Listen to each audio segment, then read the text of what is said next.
안녕하세요. 저는 고조훈 교수님 연구실 박사과정 학생 전문찬입니다. 오늘 제가 공유드릴 내용은 저희 연구실 올해 ECC회에 발표할 예정인 논문 By Point Flow Net, Bidirectional Learning for Point Cloud-Based Synflow Estimation입니다.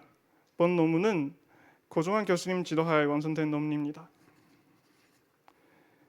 논문 제목으로 보여드린 대로 저희 해결하려고 하는 타스크는 Synflow Estimation Based on Point Cloud, 즉 포인트 클라우드로 표현된 동적인 잔명에서 포인트별 3차원 모션 필드를 구하는 겁니다. 해당 타스크의 인풋이 왼쪽 그림처럼 포인트 클라우드로 캡처된 연소적인 소스 프레임하고 타겟 프레임입니다. 저희가 원하는 출력은 소스 프레임에서 타겟 프레임으로 가는 포인트별 플로우 벡터입니다. 플로우 벡터를 정확하게 예측되면 오른쪽 동영상처럼 플로우 벡터를 따라서 파란색 소스 프레임을 빨간색 타겟 프레임으로 매핑시킬 수 있습니다. 따라서 Synflow Estimation은 동적 잔명에서 기본 움직임을 검출하는 거라서 아주 펀더멘털한 타스크이기 때문에 자율주행, 증강현실, 로봇 등 여러 가지의 애플리케이션에서 적용할 수가 있습니다.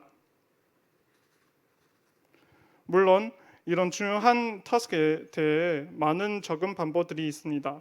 핵심도 마찬가지로 우선 포인트 클라우드에서 피처 검출하고 피처를 통해 포인트들 간의 관계를 찾는 겁니다. 그중 하나는 단위 포인트 리졸루션에서만 코릴레이션 찾고 플로우 벡터를 예측하는 겁니다. 여기에 코릴레이션 검출한다는 것은 오른쪽 그림처럼 타겟 포인트에서 각 소스 포인트의 이후 근집 그룹핑하고 플로우 엠베딩 레이어를 통해서 피처를 애그리게이트하는 겁니다.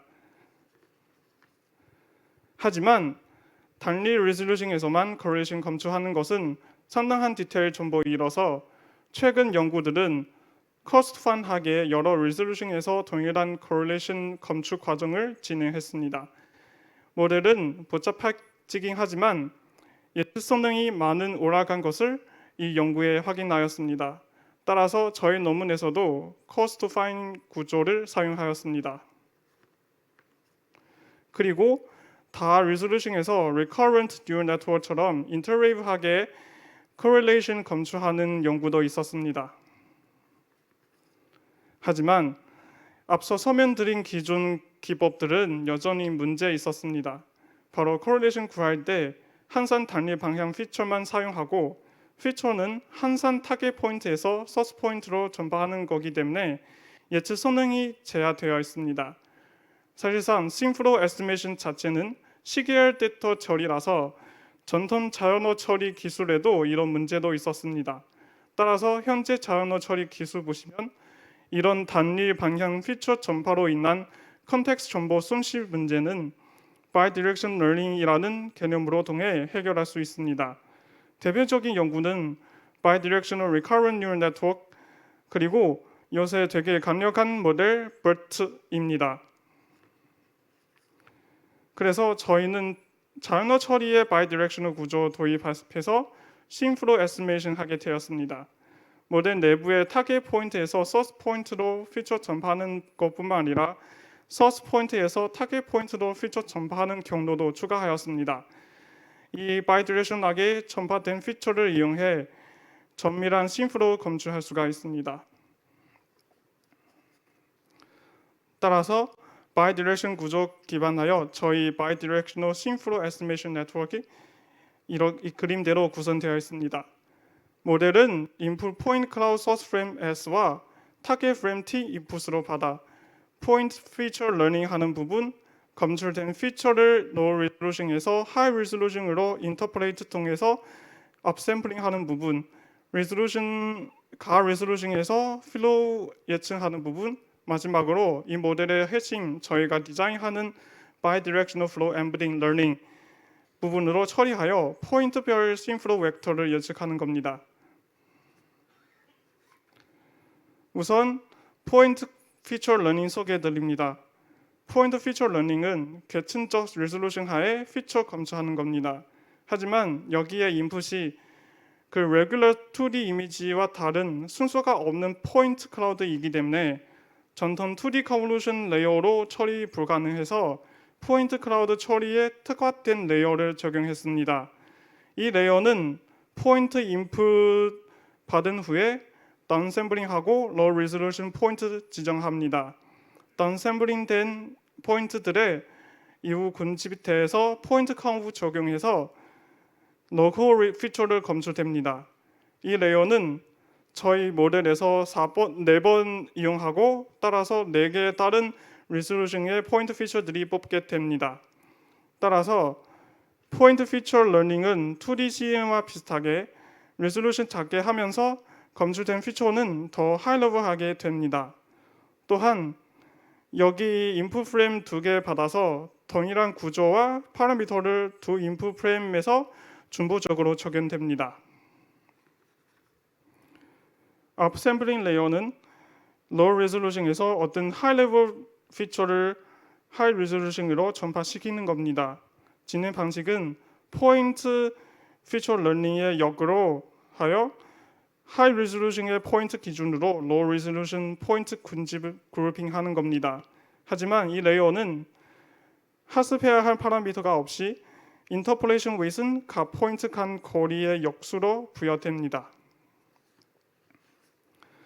다음에 저희 모델의 핵심 부분 Bidirectional Floating Embedding Learning 부분입니다. 여기에 도입한 Bidirectional Learning은 자연어 처리의 개념이지만 단순히 자연어 처리에 사용된 거 아니라 포인트 클라우드 처리하게끔 재설계한 겁니다. 따라서 Bidirectional Flow Embedding 이렇게 구성되어 있습니다. 그의 인풋은 그 전 레이어의 source 포인트와 타겟 프레임 그리고 각 포인트 피처입니다. 아웃풋이 Bidirectional 피처를 가진 포인트들입니다. Bidirection이라는 것은 피처 전파하는 방향이 두 방향으로 나눠져 있습니다. 순방향하고 역방향입니다. 역방향 전파는 그림 보여드린 대로 기존 단일 방향 correlation 레이어와 비슷하게 타겟 포인트에서 source 포인트의 이후 군지 포인트들하고 관련 피처를 그룹핑하고 source 포인트 프렌드와 각각 붙여서 작은 trainable 포인트 넷을 통해 수집된 역방향 피처를 aggregate 하는 겁니다.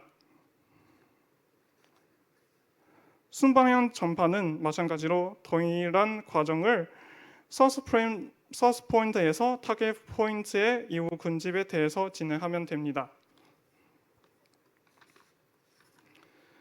여기까지는 Bidirectional Flow Embedding 설계 완료인데 근데 아직도 마이너 이슈가 존재합니다. 바로 표시되는 부분에 피처 중부적으로 컨캐티네이션 하기 때문에 후단의 중복 계산이 있어서 여전히 최적화시킬 여지가 있습니다. 따라서 이 이슈를 해결하기 위하여 Decompose 버전 제안하겠습니다. 원래 디자인에서는 복사하고 합쳐서 연산 진행하는 부분을 쪼개서 먼저 weight와 연산하고 그 다음에 연산된 피처를 복사하고 마지막으로 그룹핑된 군집 값들과 accumulation 진행했습니다. 이렇게 하게 되면 원래 복사하고 중복 연산을 한 번만 연산하고 복사해서 사용하는 걸로 변경해서 중복 연산을 피할 수가 있습니다. 이로 인한 모델 총 연산량을 줄이게 됩니다. 이제 Bidirectional Flow Embedding 다 준비되어 마지막으로 플로우 예측하면 됩니다. 이 부분은 사실 기준 correlation 검출하는 기법들과 동일하게 타겟 프레임에서 source 프레임으로 correlation 뽑고 다음에 다른 포인트 컨브를 이용하여 최전 플로우 벡터 추론하게 됩니다. 여기까지는 저희 모델 구조 모두 설명드렸습니다. 모델의 학습은 cost to find 구조이어서 각 리졸루션마다 다 예측이 나오기 때문에 모든 예측에게 supervise 하는 방식으로 진행하였습니다. 하지만 각 리졸루션의 포인트 수가 다르기 때문에 하이퍼 파라미터를 통해 다른 리졸루션에 대해서 다른 웨이트 부여합니다. 저희 제한된 모델 검증하기 위하여 여러 가지의 시험들을 진행했습니다. 검증 데이터셋은 주로 두께로 되어 있고 하나는 합성 데이터셋 FlySense 3D이고 하나는 실제 주행 환경에서 캡처된 KT 데이터셋입니다. 모델의 학습은 FlySense 3D에서만 시키고 학습된 모델을 그대로 두 셋에서 인퍼런스하고 검증했습니다. 검증 평가 기준은 주로 예측 플로우 벡터와 데이터셋에서 재건된 그라운드 추스와의 3차원 오차 거리고 따라서 오차가 작을수록 모델 성능이 더 좋다고 판단할 수가 있습니다. 더불어 이 EP3D에 기반하여 여러 개의 스레시홀드 지정해서 비율로 확인하는 지표들도 사용했습니다. 여기서 저희 모델 결과를 공유드립니다. 보시면 여기 데이터셋은 두 모드로 나눠져 있는데 카메라 포즈와 위치를 이동함에 따라 어클루전 부분 존재합니다. 따라서 어클루전 부분 제거한 후 심플 모드와 어클루전 부분 보완된 하드 모드로 분해했습니다. 각 모델에서 또 저희 모드는 모두 데이터셋에서 모든 매트릭 하에 모두 소타 성능을 달성했습니다. 강한 예측 성능 확보하는 동시에 실행 시간도 기존 소타 기법보다 22% 빠른 것을 확인할 수가 있습니다. 그래서 정리하면 저희 모델은 정확도 높고 일반성도 높고 가장 좋은 효용성도 가지고 있습니다. 이런 장점들은 가지고 있기 때문에 저희 모델은 실시간 오퍼레이션에서 적용할 수도 있고 계산 자원이 제한된 소형 디바이스에서도 적용할 수가 있습니다. 오른쪽 저희 모델 예측 결과 시각화 이미지인데 보시면 예측 결과와 타겟 포인트와 정밀한 매핑이 된 것이 보일 수가 있습니다. 추가로 저희 모델에서 제한된 각 부분에 대해서 어블레이션 실험도 진행해봤습니다. 결과에 따라서 이 논문에서 제한된 바이 플로우 엠베딩 구조 사용 시 예측 EP3D를 40% 이상 줄일 수 있고 디컴포스트 구조 적용 시 40% 이상의 연속량 플롭스를 줄일 수 있는 거 확인할 수가 있습니다. 마지막으로는 결론입니다. 저희 논문은 바이디렉셔널 러닝을 이용해 포인트 클라우드 기반 싱플로 에스티메이션 하는 최초 연구입니다. 바이디렉셔널 러닝 기반하고 새로운 바이디렉셔널 구조를 제안하고 효율적인 모델을 제시하였습니다. 이 모델은 포인트 클라우드 기반 싱플로 에스티메이션 타스크에서 소타 성능 달성하면서 가장 적은 연산량을 소요합니다. 네, 발표는 여기까지 마치겠습니다. 감사합니다. 네, 발표 감사드립니다. 발표와 관련해서 질문 있으신 분은 줌 채팅창에 남겨주시거나 손 들어주시면 마이크 전달해 드리도록 하겠습니다.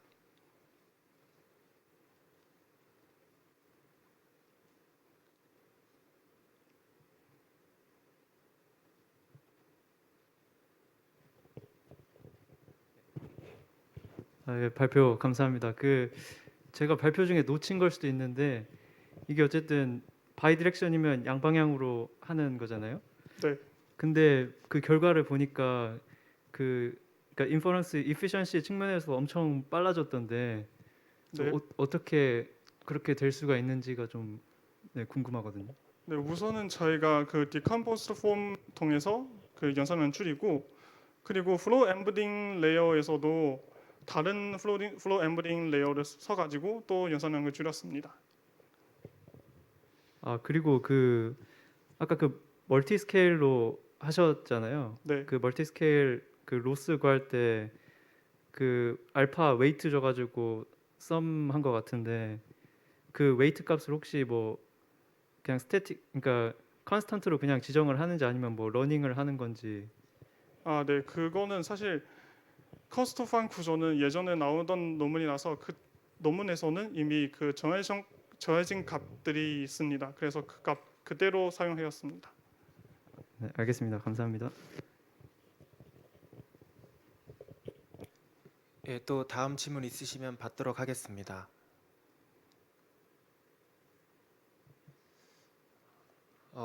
제가 궁금한 사항이 몇 가지 있는데 바이 디렉셔널 플로우라서 그 소스랑 타겟 이렇게 두 개 프레임이라고 해야 되나요? 이 두 개 사이에를 인풋으로 넣어서 결과를 만들어내는 것 같은데, 근데 네. 이게 뭐 더 많이도 봐서 하면 좀 도움이 되지 않을까 싶은데 그런 고려가 들어가 있는지 궁금하거든요. 더 많은 것은 그 포인트 수 말씀하시는 건가요? 아, 그러니까 단순히 두 프레임 말고도 뭐 더 많은 프레임을 보면 그로부터 뭔가 더 추론을 할 수 있을 것 같아서요. 네네네, 맞습니다. 그거는 그 Recurrent Neural Network 적용해서 그 여러 프레임을 처리할 수 있습니다. 네. 아, 그것도 지금 연구에 반영이 되어 있는 건가요? 네, 지금 하고 있습니다. 아, 네. 네. 그리고 한 가지만 더 궁금해서 여쭈면 그 어, 그라운드 트루스 플로우를 로 이렇게 해서 그 트레이닝을 시켰다고 돼 있는데 그 그라운드 트루스 플로우를 쉽게 구할 수가 있나요? 그 신세릭 데이터 말고는 어떻게 알 수가 있죠? 그 레벨링 해야 돼서 그래서 뭐 하스 시에는 무조건 그 합선 데이터셋에서만 가능하고 왜냐면 실제 데이터셋은 구하기 어려워서 실제 레벨링 한 데이터가 또 그 양이 또 부족해서 보통 다 합선 데이터셋에서 합수시키고 그 다음에 그 실제 환경에서 그 시뮬레이션 그 검증하는 걸로 보통 이렇게 진행했습니다. 예, 감사드립니다.